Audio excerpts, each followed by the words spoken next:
Praise the lord.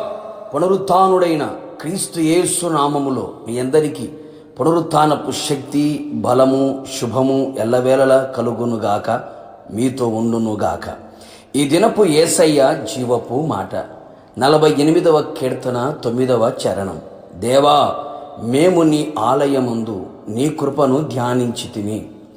దేవుని ఆలయమును ప్రేమించుచు పరిశుద్ధ అలంకారముతో సిద్ధపడి కృతజ్ఞతాస్థుతులతో దేవుని ఆలయములో ప్రవేశించుచున్న నా దేవుని ప్రియులారా, మనమందరము ఆయన పరిశుద్ధ ఆలయములో ప్రవేశించి ఆయన కృపను ధ్యానించేవారమై ఉందము. ఆయన తన పరిశుద్ధ ఆలయములో ఉన్నాడు గనుక ఆయన మన ఎడల చూపుచు ఉన్న శాశ్వతమైన నిత్యమైన ఎడబాయిని ఆయన కృపను గూర్చి తలంచుచు తలపోయిచు ధ్యానించుచు అనంతమైన ఆయన కృపను అనుభవించేవారముగా ఈ ఆత్మీయ జీవితంలో ముందుకు కొనసాగవలెను. ఆయన కృప లేకుండా మనము క్షణమైన బ్రతుకలేము అనే సంగతి గుర్తించాలి. మనము ఏమై ఉన్నామో అది ఆయన కృప వలన మాత్రమే అనే విషయం మరువకు. ఆయన కృప వీడి క్షణమైన మనము మనగడ కొనసాగించలేము అనే వాస్తవం ఎన్నడూనూ మరువకు. మునుపు దేవునికి దూరస్థులమై, శత్రువైన సాతానుకు బానిసలమై, చీకటి సంబంధులమై, అపవిత్రమైన కార్యక్రమములలో ఉంటూ అవివేకులమై, అక్రమస్తులుగా, అవిశ్వాసులుగా ఉన్న మనలని వెతుక్కుంటూ మన యొద్దకు వచ్చిన ఆయన కృప వాటన్నిటిలో నుండి, ఉగ్రత నుండి, మరణము నుండి, శాపము నుండి మనను రక్షించిన ఆయన కృపను ధ్యానించదము.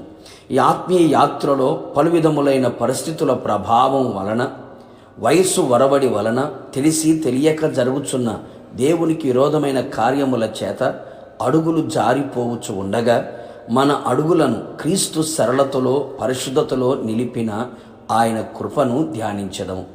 శరీరములో కలిగి ఉన్న ఎన్నో బలహీనతల మధ్యలో నిలిచి ఉండగా ఆయన శక్తి మనలో సంపూర్ణమగునట్లుగా చాలినంత కృపను అనుగ్రహించి మనలను ఎక్కడ బలహీనులు కాకుండా అనుక్షణం బలపరుచుచున్న ఆయన కృపను ధ్యానించదము. ఆయనకు ప్రీతికరమైన సేవ చేయుటకు, ఆయనకు అనుకూలముగా ఉండుటకు, ఆయన చిత్తానుసారముగా ప్రవర్తించుటకు, ఆయన సంతోషపెట్టే వారముగా ఈ భక్తి జీవితంలో కొనసాగున్నట్లు చేయుచున్న ఆయన కృపను గురించి నిత్యము ధ్యానించదము. కావున నా దేవుని ప్రియులారా, ఆయన సన్నిధిలో దీనులమై ప్రార్థించే వారమై, ఆయన చేతిలో బలిష్టమైన చేతి క్రింద నిలిచి ఆయన కృపకు పాత్రులమై జీవించుచు, కృప వెంబడి కృపను పొందుచు, కృపలో నిలిచి కృపను అనుభవిస్తూ, కృపలో జయగీతము పాడుకుంటూ మేఘముల మీద వరుడైన యేసయ్య రానై ఉండగా ఆయనను ఎదుర్కొని యుగయుగములు ఆయనతో నివసించదము. ప్రార్థన. కృపాసత్య సంపూర్ణుడైన నా ప్రియ పరలోకపు తండ్రి, నీ పరిశుద్ధమైన పాదములకి స్తుతి స్తోత్రము చెల్లించుచు ఉన్నాం. మరొక్క మారు మీ పాద సన్నిధిలో చేరి మీ ఆలయములో మీ కృపను గురించి ధ్యానించడానికి మీరు ఇచ్చిన కృప ధన్యత కొరకే మీకు స్తోత్రం. తండ్రి, ఈ లోకంలో మీ కృప లేనిదే మేము క్షణమైన బ్రతకలేము.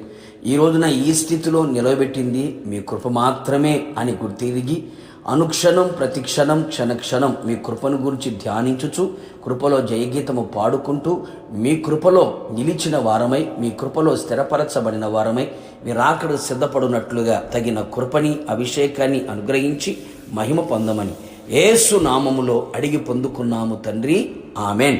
నిశ్చయముగా మీరును మీ కుటుంబ సభ్యులందరూ ఆయన ఆలయములో ఆయన కృపను ధ్యానించి ఆయన కృపకు పాత్రులుగా మార్చబడుదురుగాక.